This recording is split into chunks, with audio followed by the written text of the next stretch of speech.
کا ایک کال آپ کی خدمت میں اور آپ سے التماس دعا۔ امام علی صلی اللہ علیہ وسلم نے جو بلاغہ میں ارشاد فرماتے ہیں کیا، الرزق و رزقان، رزق دو طرح کا ہے، طالب و مطلوب۔ ایک وہ رزق ہے جس کے پیچھے تم بھاگ رہے ہو، اور ایک وہ رزق ہے جو تمہارے پیچھے بھاگ رہا ہے۔ اب یہ کیا ہے؟ خوب ہم دیکھیں نا، ہم اپنی دنیا میں ہم کس کے پیچھے بھاگ رہے ہیں؟ ہم رزق کے پیچھے بھاگ رہے ہیں۔ خوب اچھی بات ہے، رزق حلال کمانا واجب ہے، لیکن جس کا خدا نے وعدہ کیا ہو اور جس کا خدا نے وعدہ نہیں کیا، خدا نے رزق کا وعدہ کیا ہے کہ نہیں کیا، تو پھر ٹینشن کیسی ہے زندگی میں؟ ٹینشن تو اسی کی زیادہ ہے نا، اس کی زیادہ ٹینشن ہے۔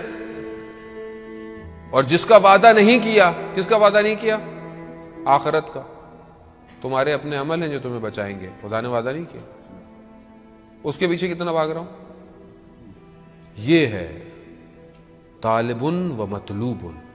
ایک وہ ہے جس کے پیچھے تم بھاگ رہے ہو، ایک وہ ہے جو تمہارے پیچھے بھاگ رہا ہے۔ جس کے پیچھے میں بھاگ رہا ہوں کیا ہے؟ ومن طلب الدنیا، اور جو دنیا کو طلب کرتا ہے، جو دنیا کے پیچھے بھاگتا ہے، اس کو موت آ جاتی ہے اور دنیا اس کو نکال کے پھینک دیتی ہے۔ آپ کے سامنے دنیا کے بڑے بڑے لوگ جنہوں نے دنیا میں فرعون، انا ربک الاعلی، میں رب ہوں تمہارا، کہاں گیا؟ ڈوب گیا۔ شداد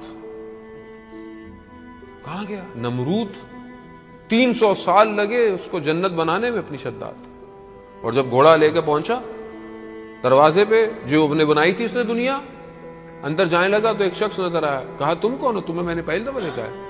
کہا میں موت کا فرشتہ ہوں، جان لینے آیا ہوں۔ کہہ رہا ہے مجھے ایک پاؤں گھوڑے کی زین میں تھا، ایک ہوا میں تھا، جان نکال لی۔ دنیا کے پیچھے بھاگ رہے تھے، دنیا نے اٹھا کے پھینک دیا۔ یہ ہے دنیا آپ کے سامنے، بڑے بڑے بڑے بڑے۔ ومن طلبت آخر، اور جو آخرت کی طلب کرتا ہے، دنیا اس کے پیچھے بھاگتی ہے۔ حتیٰ جتنے خزانے دنیا میں ہیں، حتیٰ جستوفیہ منہا، جتنے خزانے ہیں سب نکال کے اس کے آگے رکھ دیتی ہے۔ جو آخرت کے لیے بھاگتا ہے، اور آخرت کے لیے ہم کتنا آخرت کے لیے بھاگ رہے ہیں، ہم کتنا آخرت کی۔ مقدس اردبیلی کا میں نے آپ کو ذکر کیا ابھی۔ مقدس اردبیلی تہجد کی نماز، صبح کی نماز کے لیے برتن، بالٹی کنویں میں ڈالی پانی کے لیے، نکالا ہیرے جواہرات، کہا پروردگار میں نے تجھ سے پانی مانگا تھا واپس، پھر نکالا پھر ہیرے جواہرات، اب پروردگار مجھے پانی چاہیے، پھر ڈالا، پھر نکالا، پھر 3 دفعہ کیا، ہیرے نکلے، مگر کہا نہیں مجھے نہیں چاہیے، مجھے وضو کے لیے پانی چاہیے۔ اللہ اکبر۔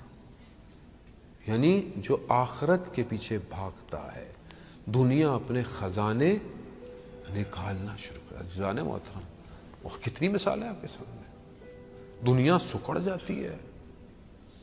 میں اپنی زندگی میں یہ نہیں کہہ رہا کہ آپ محنت نہیں کرنی، ہمیں محنت کرنی ہے، اچھا پڑھنا ہے، ہماری لائف میں ایمبیشنز ہونا چاہیے، ویژن ہونے چاہیے، ہمیں سب کچھ کرنا ہے، حلال رزق، لیکن بھاگنا نہیں ہے۔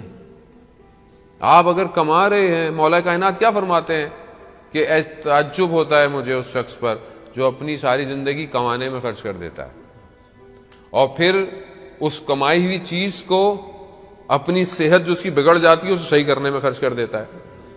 یعنی ساری زندگی کماتے رہے، بیمار ہو گئے، آخر میں بیمار پڑے، سارے پیسے بیماری میں لگ رہے ہیں۔ تعجب ہوتا ہے مولا کا۔ اور زندہ ایسے ہے جیسے کبھی مرنا ہی نہیں ہے، ایسے زندہ رہ رہا ہے، اور جب مرتا ہے تو ایسے جیسے کبھی تھا ہی نہیں۔ یہ ہے زندگی۔ اس زندگی کے لیے ہمیں فکر کس چیز کی ہونی چاہیے؟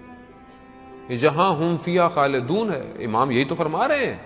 مولا کائنات اپنے بیانات، خطبوں کے ذریعے سے جہاں امام نے 3 دفعہ دنیا کو طلاق دے دی ہے، وہ یہی بتانا چاہ رہے ہیں کہ دیکھو یہ دنیا ہے، اپنی جگہ پر ہے، لیکن اصل میں وہ ہے جہاں تم نے ہمیشہ رہنا ہے۔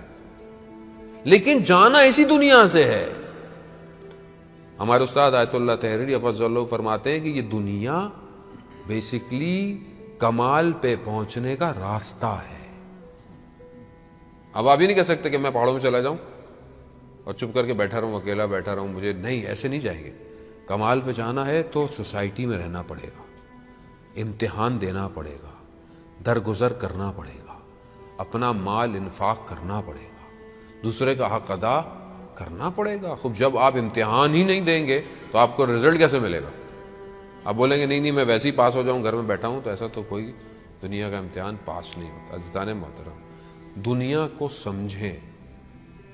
حضرت عیسیٰ علیہ الصلوۃ والسلام جو نبی خدا تھے, دنیا خوبصورت ایک خاتون بن کر آئی اور ایک لباس جیسے ایک دلہن لباس پہنتی ہے ویسے آئی. تو ان سے پوچھا حضرت عیسیٰ نے, وہ کہتی ہیں کہ جو میرے پیچھے بھاگتا ہے میں اسے بھگاتی رہتی ہوں.